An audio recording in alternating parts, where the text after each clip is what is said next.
Welcome to another episode of the Willie Morgan Show.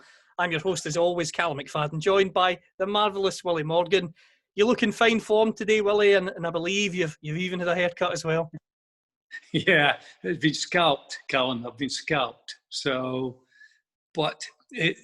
a lot colder without all my hair. But anyway, I've got to get on with it. And as far as this week's concerned, I can just say a couple of hellos. First of all, to Patrick Cassidy.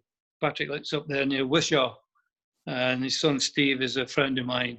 And it's just to say hello to him. And I hope you're keeping well and through all this COVID.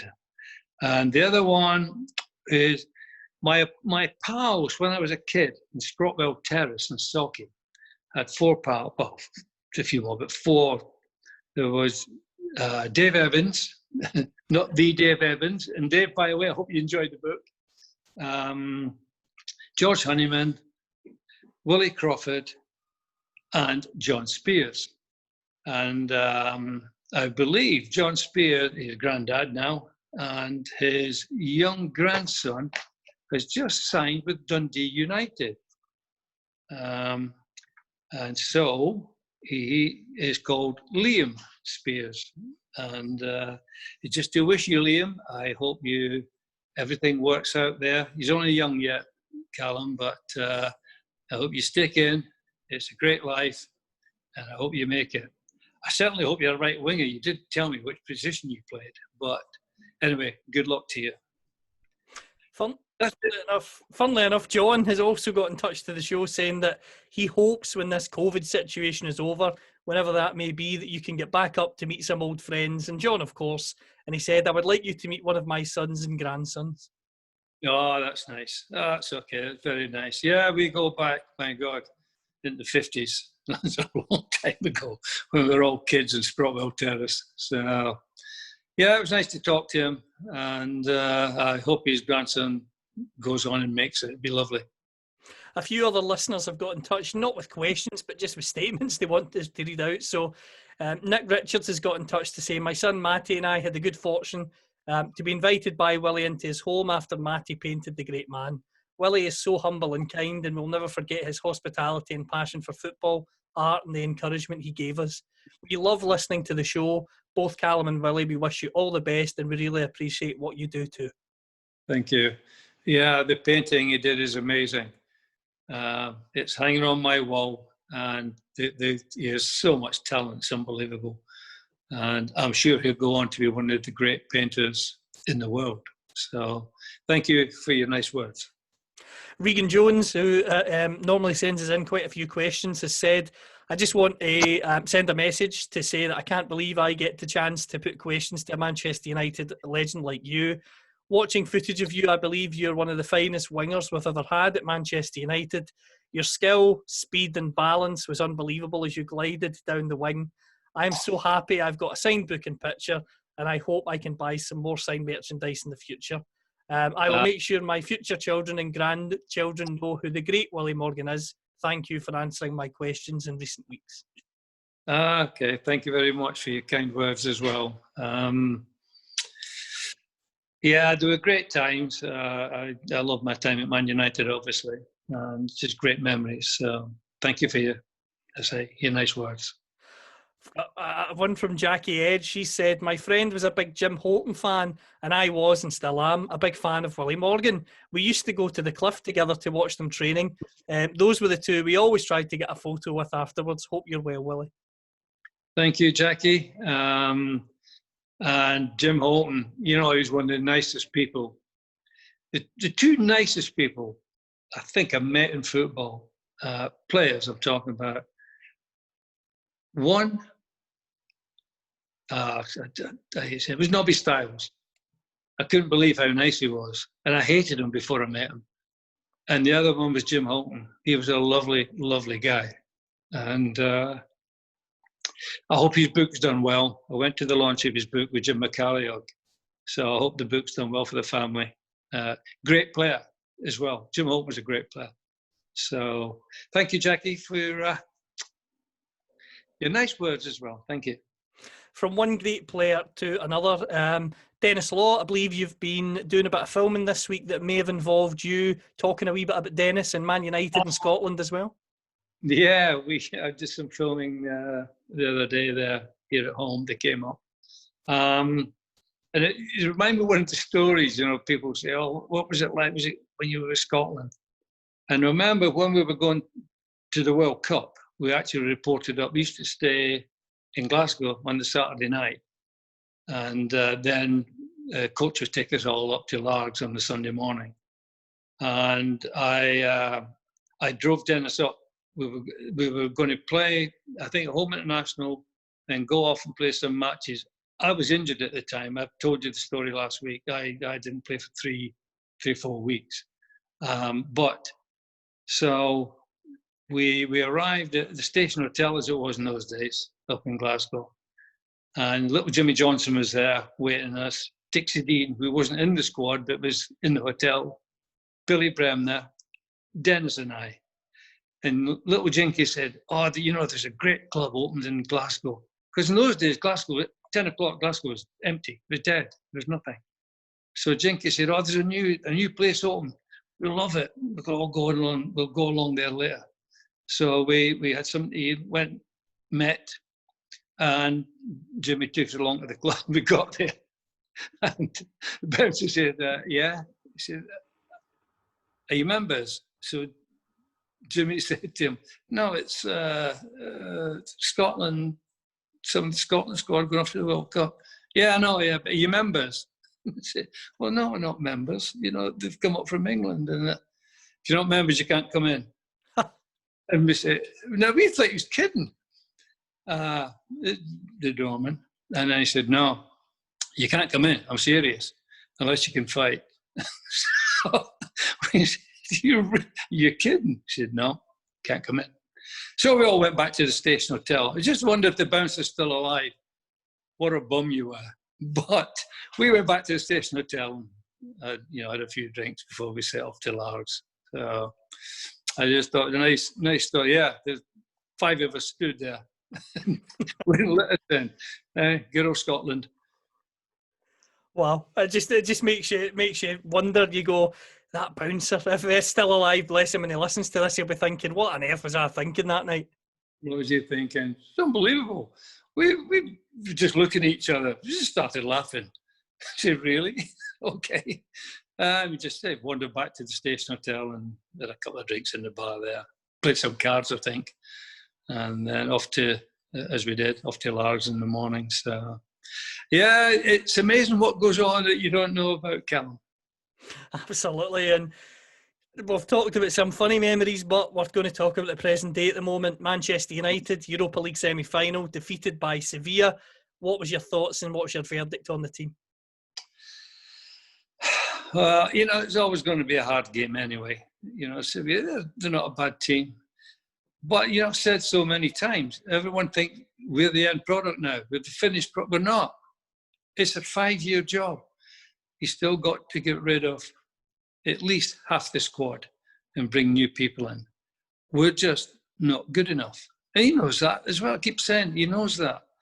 Yeah, it's hard to take, but not half as bad as Barcelona. My God. You could you think it was fiction, their result, and even Man City. Yeah, it's been a rough week for some of the great names in football. So, but that's football. That's how it goes. He's got a chance to build, and he's going to have to build, and he's going to have to get rid of a lot of the rubbish that we have. So, and I'm sure he will. Bruno Fernandes made the headlines because he was very angry at Lindelof and he was having a go at him on the park. Is that something that Matt Busby would have encouraged in your day, Willie, or would he have said, no, leave that to me? You didn't have to in my day. Everybody could play. Fair play. Great answer. Really that simple. No one shouted at anyone. They were all great players in their own right, in their own position. And certainly Matt Busby would never shout at anyone, never raised his voice, ever. So, no, but he had good reason to. I mean, we're dreadful at the back. We know that. It's nothing new. We've been talking about this for ages. But absolutely dreadful. And at least Fernandes, he can play. And it's hard for him, but he's going to find it even harder because until they get rid of some of them and bring new people in, it's going to be the same. Yeah, you always get the odd good result, but they're not going to challenge. So it's heartbreaking for Ollie. I think what he's done, I still think it's amazing what he's done anyway. To come in and finish third, got the semi-final, it's fantastic what he's done in a very, very short period of time with most of the players that got them in the worst position they've been in for years. So you got to give him credit and just give him time.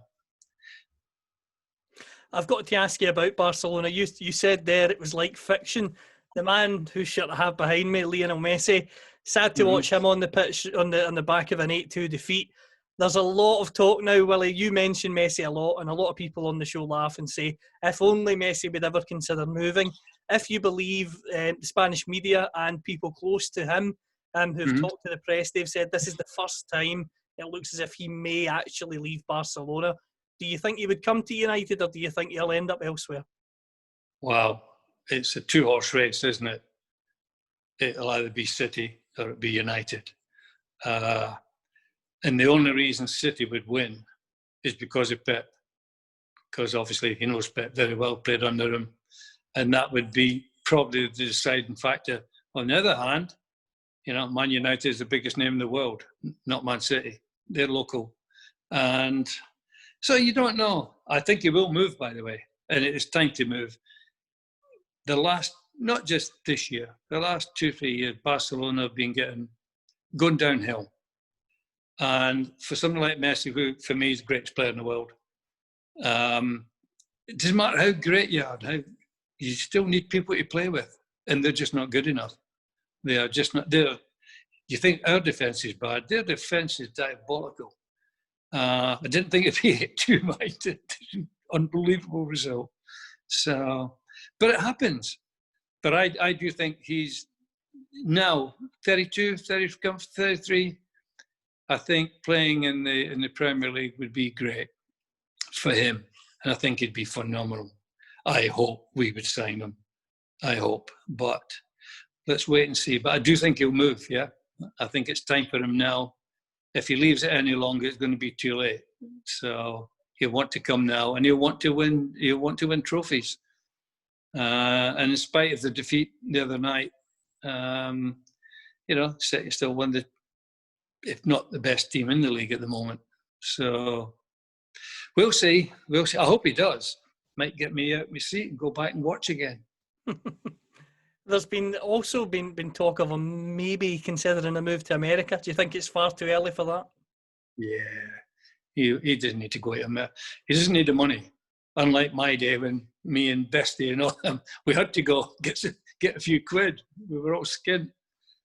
He doesn't need the money. It's nothing to do with money now.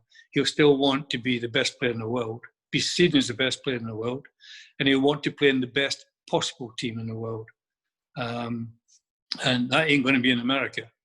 I mean, that's when probably when he's about 55, 60, he can go to America. Until then, he can come to the Premier League and enjoy it. You mentioned Manchester City's result the other night. There's been a lot of talk on social media. Pep's failed to deliver the Champions League without Messi. Do you think Pep is slightly overrated at all? No, I don't think he's overrated. I think he's brilliant. I think what he did the other night, according to the newspapers, that he played a completely different system. Completely different system. I was reading about it and thought, really? And apparently the players were very unhappy with the system he played, which is contrary to all his beliefs and what he's done at Barcelona and at Man City. So if that's and it was the case, and that's why they were so poor. But they're still he's a great manager. He's a great manager, make no mistake. And they'll be up there next year challenging for everything again. If they get Messi, they'll win everything. They'll win everything. We've talked about the other man I'm about to mention quite a few times. I'm not so keen on him. Jose Mourinho, today it's been announced he's signed Joe Hart. What do you make of that one? Well, that's all right. Joe's a good keeper. Joe has been a great keeper, and I've not seen him recently. I don't know. I don't even know where he's at now. He's not at Burnley anymore, is he? Where did he go? So he's just left Burnley and he's joined Tottenham. Okay. Well, he won't be any worse than the one they've got. No, Joe Hart would be good. I'd have Joe Hart in my team, not a problem. Mourinho, I wouldn't have him at my club, no. But Joe Hart I would. So I think it's a great signing for Spurs. So now they can release Kane, he can come to us. Staying on goalkeepers, Dean Henderson has been doing well at Sheffield United. Do you think he could survive as Man United number one, or do you think the pressure would be too much for him at this stage? He's only about 23.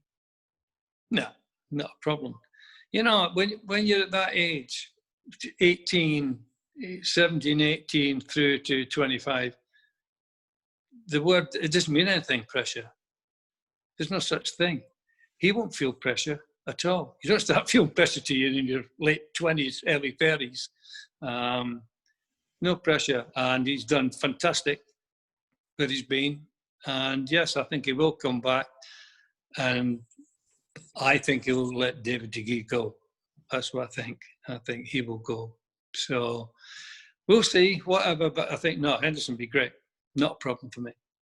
In Scotland, one of the big talking points has been Aberdeen and Celtic. They've had players have broken the coronavirus lockdown rules. It's resulted in games up here for both teams being postponed for 2 weeks.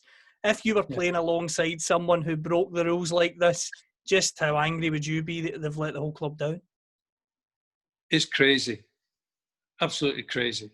I read about it, obviously. He went to Spain or somewhere, didn't he, for a couple of days? Literally went to Spain for 1 day and then came back. 1 day. It's crazy. Absolutely crazy. I don't know the lad, obviously.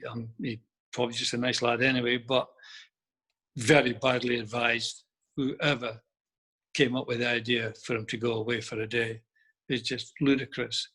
And I can guarantee if it was Sir Matt Busby in charge, or probably lots of other managers, he wouldn't be at Celtic Park anymore. He wouldn't be there. He'd be gone. You don't do that. I mean, it's the worst situation I think the world's ever known. Why would you do that? Why? It's absolutely crazy. So, well, we'll see what happens with Celtic, see what they do. Just don't know. I just don't know. Aberdeen's players, they were fined, of course, and the club donated those fines to the NHS up in the Aberdeen area. Is that something that you like to see whenever a player's fined, that it goes to a good cause? Oh, I think it's fantastic. Yeah, I think it's absolutely fantastic. A lot of credit to Aberdeen for doing what they did. And I think in the current situation, and it's going to continue for a long time, any fines regarding anything to do with it, they should be donated to a charity, whichever one it is, the NHS or whatever. It should be donated to a charity. Now I'm all for that. Were you ever fined during your career, Willie? Fined. Was I ever fined? My goodness.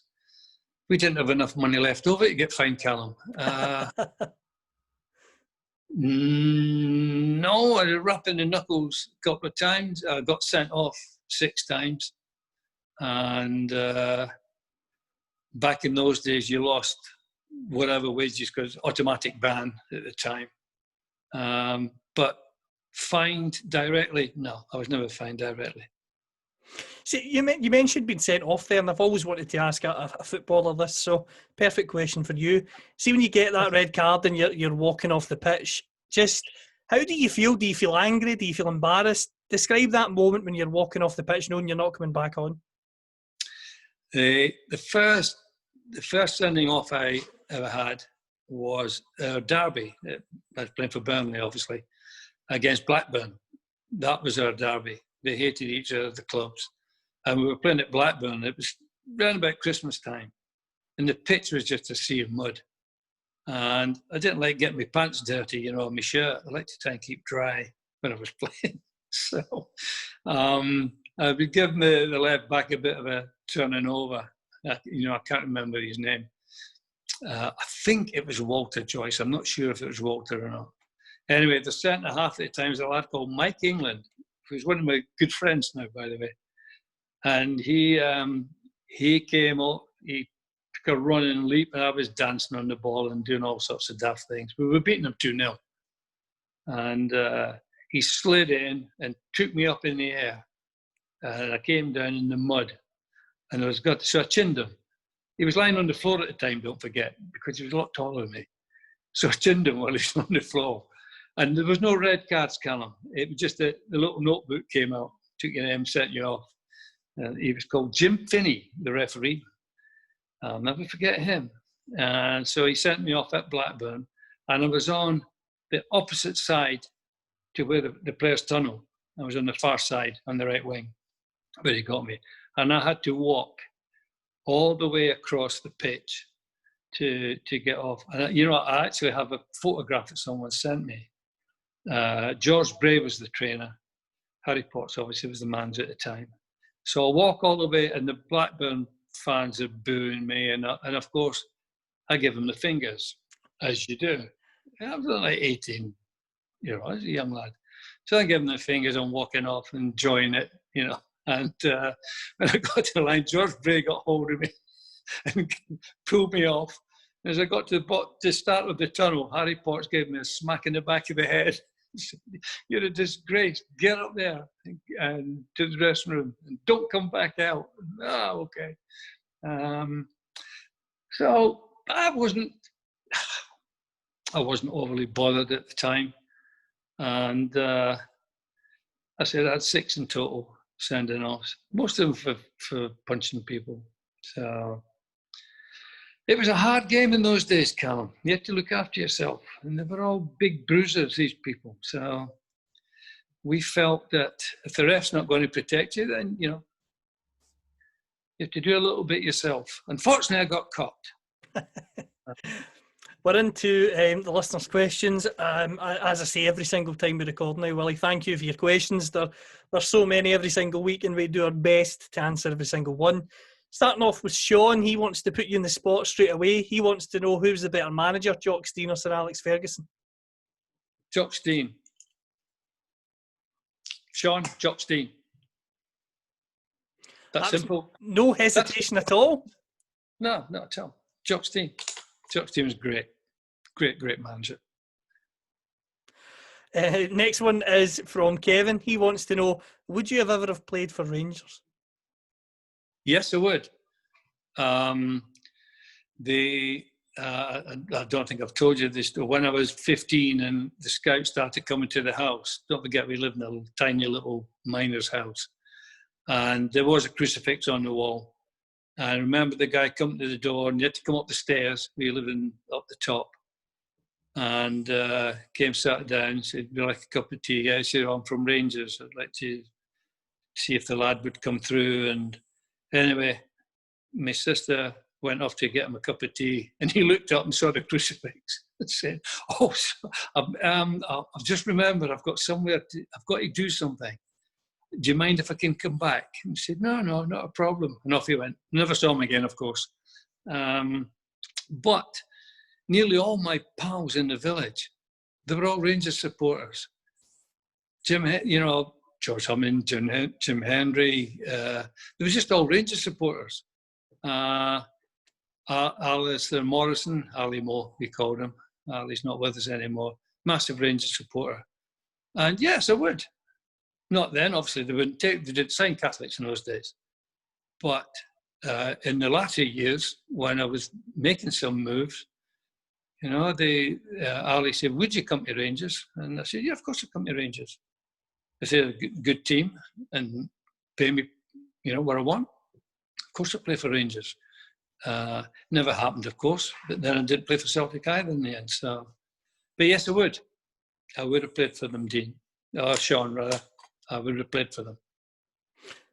If Rangers were to have come in for you, Willie, is that sort of situation where, being a boyhood fan, you'd maybe phone Celtic and say, "Look, they're in for me, would you match it?" would I match it? No, well, I could. The thing is, I couldn't play for Celtic. I explained before. I had 3 chances when I was 15, when I was 18, and then when I was 23, when I joined United. Each of those times, I could have gone to Celtic. Celtic came to sign me and asked me to sign. I always remember the story. Jock Stein, talking about Jock Stein, used to say, he said, Jock, if there was 2 players of equal ability, both playing on the right wing, one was a Catholic, one's a Protestant, which one would you sign? And he said, I'd sign the Protestant. I said, really? Why? Said, well, I know Rangers wouldn't sign the other one. So you get 2 for 1. And that's how it was. I think it was Graham Souness, wasn't it? It changed. He changed it.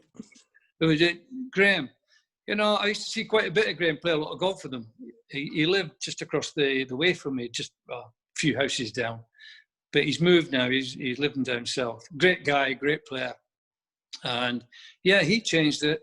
And rightly so. It's crazy. You sign the best players, no matter what they are, who they are, where they're from. You want the best blend and the best players that you can buy. So yes, no, I'd have signed for Rangers if they had come in first and I wanted to go there. That's where I would have gone. If Celtic and Rangers came in at the same time, I'd have looked at who's the best team at the moment, and I would have joined the best team. As a player, you want to be in the best team. So, whoever would be in the best team, that's the one I would sign for. Did any of United's rivals ever try and get you after you left United, likely a Man City or a Liverpool, any of those clubs? Yeah, when I was leaving United, I could have gone. My options were again Chelsea, Arsenal, all the top teams, Spurs. But I didn't want to move house. I wouldn't move house. My kids were in school, and I just didn't want to. I didn't want to move house. So the only reason I went back to Burnley was because I could travel. Not the easiest of journeys at the time, but at least I could travel through. And I was very pally with Mike Summerby, and he said, "Well, I'm going to join them." So I said, "Okay, well, let's do it together then." But that's the only reason that I didn't join another, obviously, top club at the time, because I wouldn't move. And I'm still here. Can't get rid of us, Callum. Simon wants to know, how much do you despise the Estudiantes? They were the dirtiest team that ever existed. Apart from the Brazil team we played against in the World Cup, they were filthy. Estudiantes, it was a war. They were horrible. They were absolutely horrible.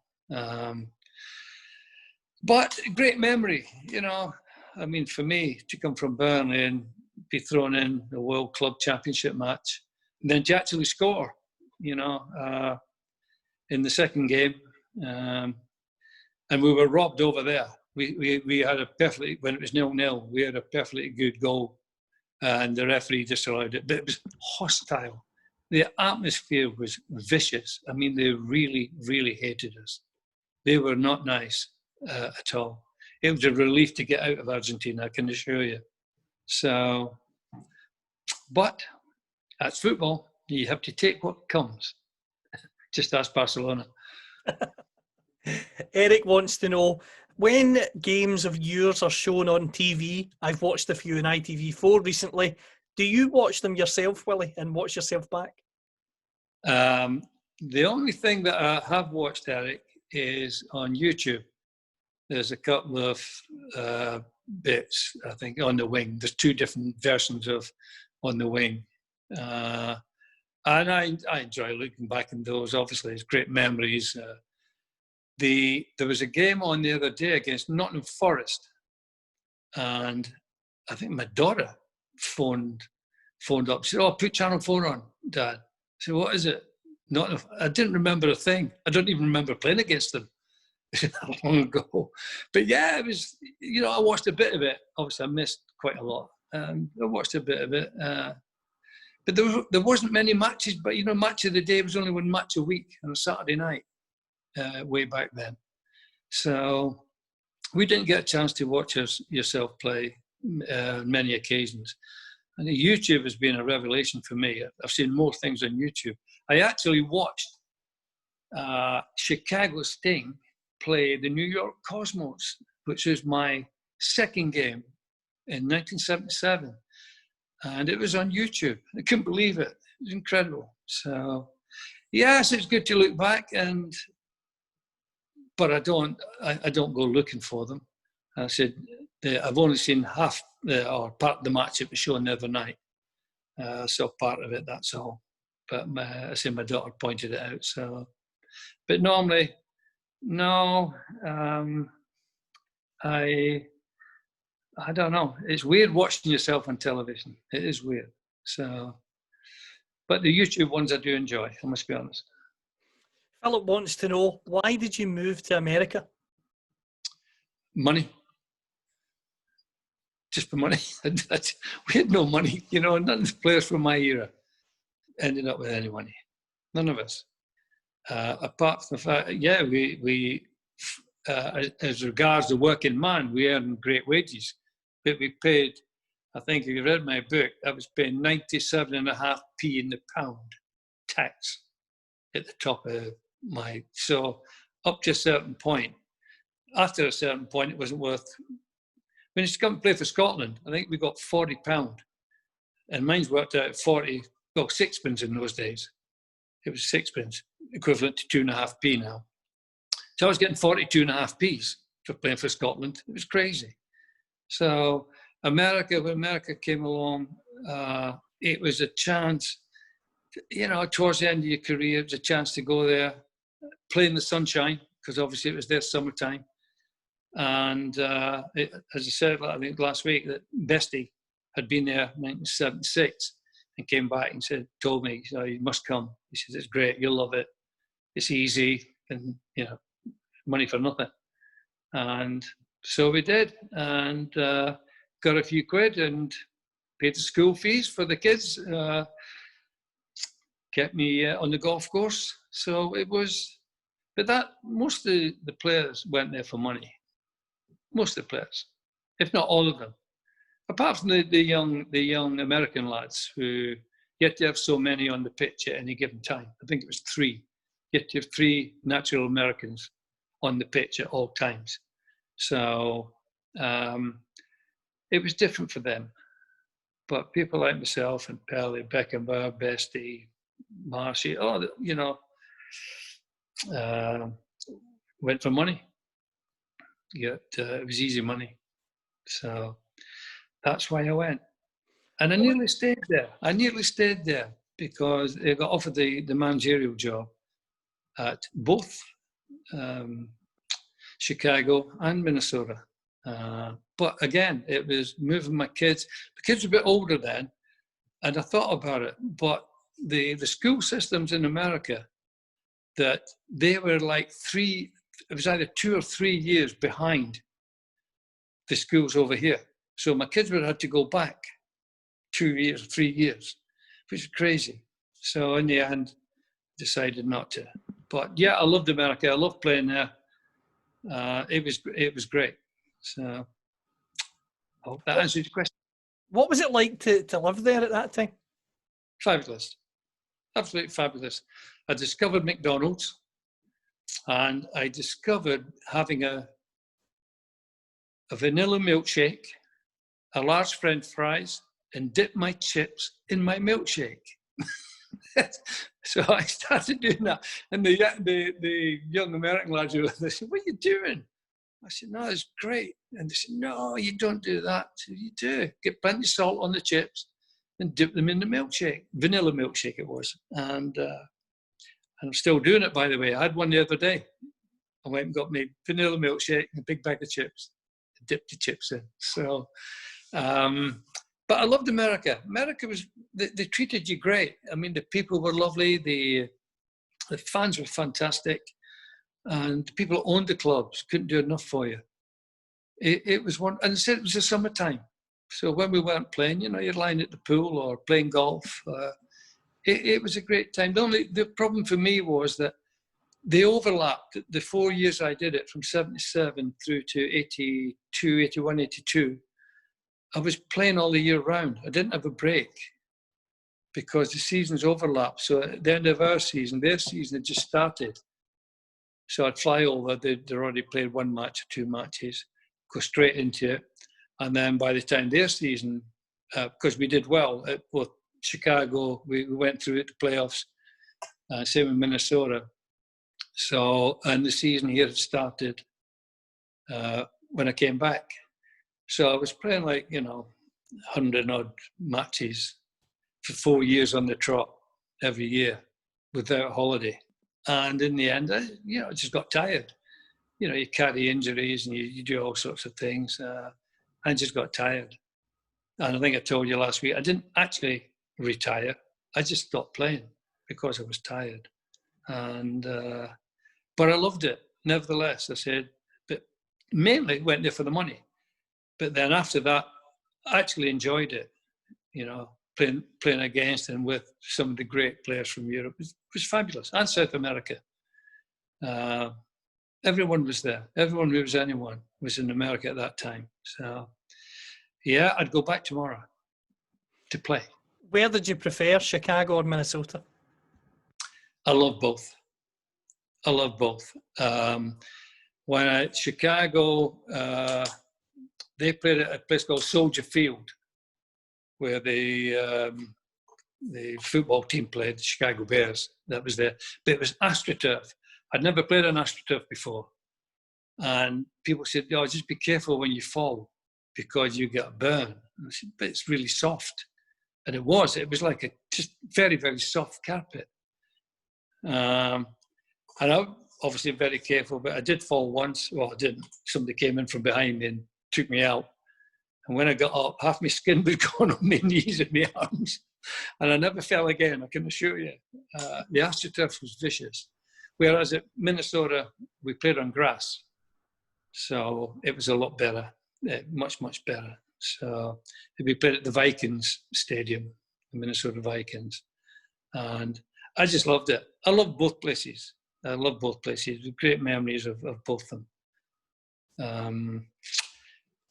And yes, I would. I'd go back. And I nearly went back, but I was just too tired. And I was going to go to LA, but Bestie was down in LA, playing down there. And I was going to go down and join them. But I said, when I came home, it was just, I had nothing left. So I gave it up, that simple.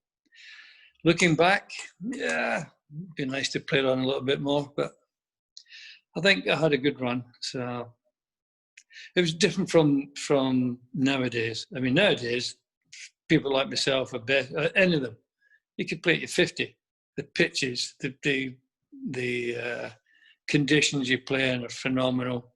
The medical treatment now, I mean, in the old days, the medical treatment, they would have hung them now. It was horrendous. It was just an old player who would give you a hot heat lamp or a hot bath, and that was it.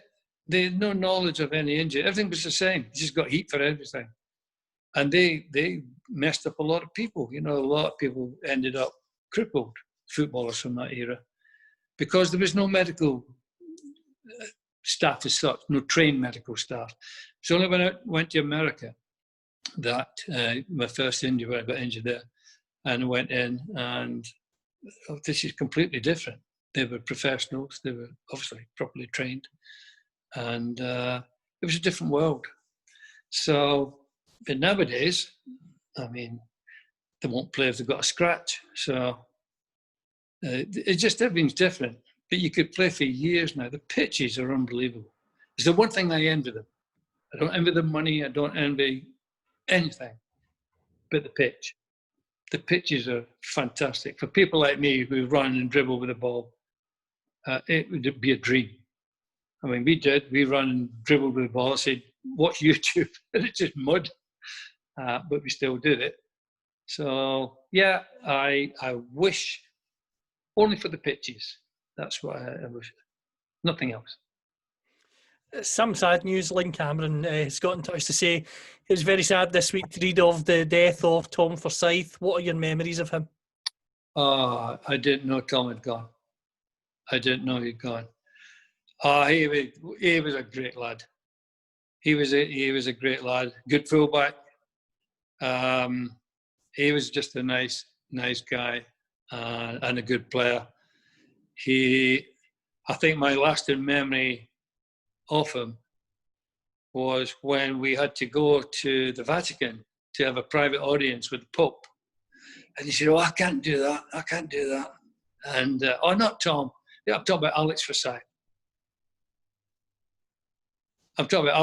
Callum. It's a different lad, isn't it? Yeah, different. So Tom Forsyth, yeah. No, I didn't know Tom Forsyth very well. But it's obviously sad when somebody goes. No, this was Alex Forsyth. I don't know if they're related or not. But he was a great guy. Alex, I'm sure he's still around as well. Alex is a great guy, good player. Most of the lads from that year were great. Just working class lads making a living. It was great atmosphere in dressing rooms. No backstabbing. There was nothing like that. It was just nice. As you say, with the relationships, it must have been a nice time to play. And I have to say, we've got two totally different questions now. First one, Graham Holt, favourite Elvis song, Willie? Graham, what's the question, sorry? Favourite Elvis song? Favourite Elvis song? Oh, Graham, I've got about 120 albums upstairs. The old albums, the old plastic.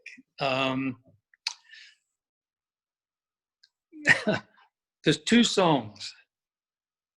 One is called If I Were You. I don't know whether you'll know it or not. If I Were You. Another one is a song called Just Pretend. So if you get a chance, listen to them. I play them all the time. I've got them on YouTube now. Now my granddaughter taught me how to work YouTube. We're not the brightest people on the planet. And she taught me how to work YouTube. And now I get Just Pretend and If I Were You, the King, singing them. It's funny, last night, just to diverse slightly, I was speaking to Johnny Mathis. John's obviously in lockdown and no concerts at the moment. So his day, he goes to the gym early in the morning and then he plays at Riviera and he goes down and plays golf down at Riviera. So, and he knows how big an Elvis fan I am. And when we used to be traveling or going playing golf together, he would sing me a couple of Elvis songs. He's quite good, by the way. Anyway, I diverse. Those two songs, listen to them. If you've not already heard them, they're brilliant. Staying on the King and that sort of theme, Patrick Holton asks, if you hadn't been a footballer, would you have been a pop star, as I've seen you compared to so many of them over the years? Well, at first I thought it was Elvis, obviously, back in the 50s. Put a collar up. Okay, got the collar up, Patrick. And we all thought we were Elvis. And then even when Cliff came along, Cliff was quite popular back in the early days and still popular, and a nice man as well, Cliff Richard. So, yeah, we all thought we could be singers. We all thought we could be. My voice wasn't good enough. I think I'm all right when I'm on my own. I enjoy singing along to Elvis. But, yes, I would have loved to have been a singer. I would. So, but I wouldn't have changed it for football. Football was my first love.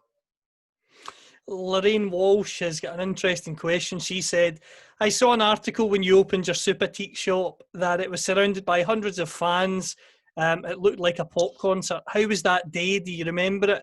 And also, it said it took many police to control the crowd. Were there any arrests that day? No, there were no arrests. You know, it's funny. I've still got a couple of photographs that were taken on that day. I think a green velvet frock coat, as they were known, Callum, back then.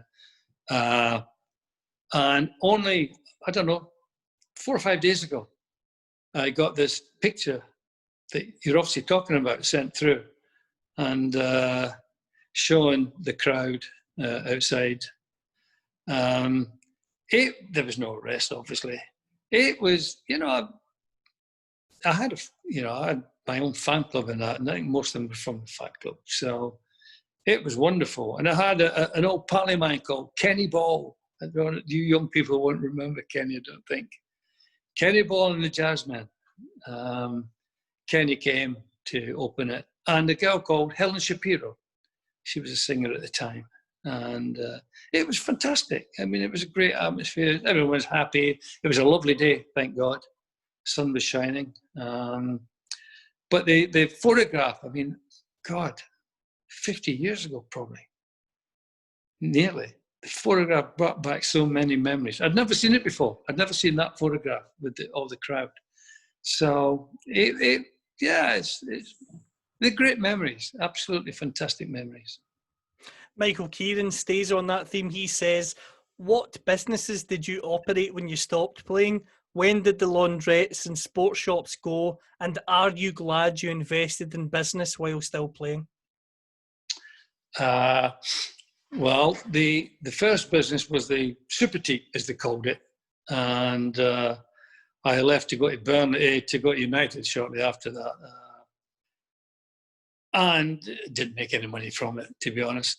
And then when I was at Man United, one of the lads I became friendly with, who lived a couple of doors down in Sale, I was in Penrith Avenue there, Barry Keelan.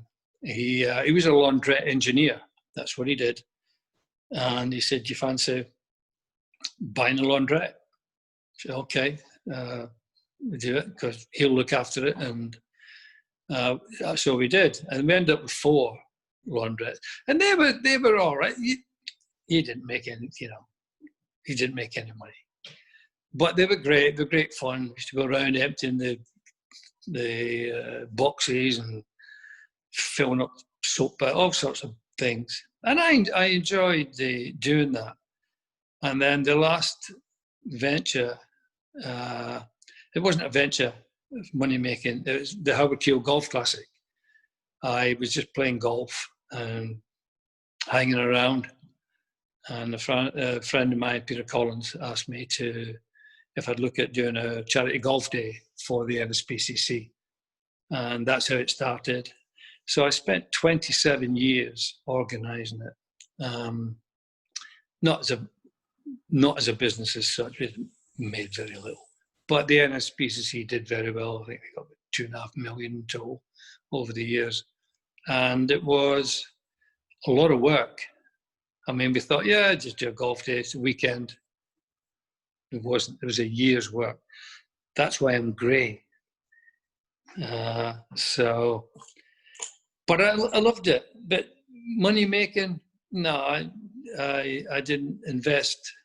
The only place I invested with was called David Warnock. They had a company, and he had a few quid, got a few quid, not a lot. And he looked after it for me and did well. And the other thing that I did that did very well, I was convinced to buy a house that I couldn't afford back in 1973, 72, 73 in Altrincham, big old house.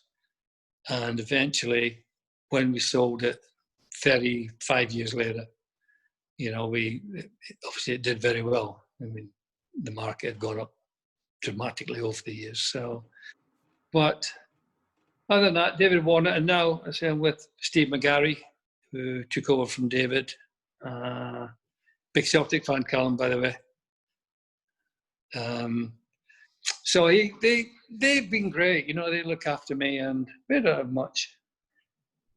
You don't take a lot to play golf. You don't need a lot. Last question, football related, from Jan Monson Elvik. He's got in touch to ask, what was it like playing in the forward line of Morgan, Best, Charlton, Law, Story, Moore? Can't think of a better attacking lineup than that. Your thoughts? It was phenomenal. Obviously, the two forward lines, the first one was, again, Morgan, Law, Charlton, Kidd, and Best. Brian Kidd was a great player as well. And that forward line was phenomenal. It was just unbelievable. And then, of course, Kidd had gone and Story Moore came in. Ian, great guy, left winger. And again, the forward line, there's only one change. Brian Kidd left and Story Moore came in. They were both fantastic to play. And, he just went out and played.